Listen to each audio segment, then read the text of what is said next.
My life with Christ starts in a disaster.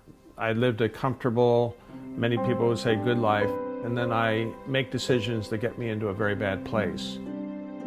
When I look back on my business career and how I failed, and failed badly, that disaster was a fortunate fall for me.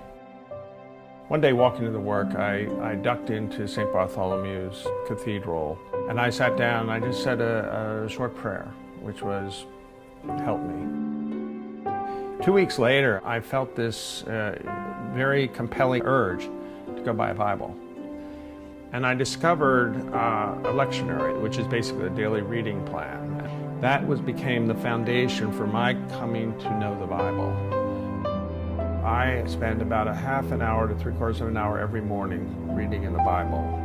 So the trouble I found myself in delivered me into the hands of God, like the prodigal son who goes off and squanders the family wealth. And he goes crawling back home, asking for forgiveness. The odd thing is he receives it. And that's called grace. I've hiked the Appalachian Trail from Georgia to Maine. Have you ever gone up a trail and then turned around and go back down a trail? Is it the same trail? To me, rereading the Bible, it's comparable to my experience on the Appalachian Trail.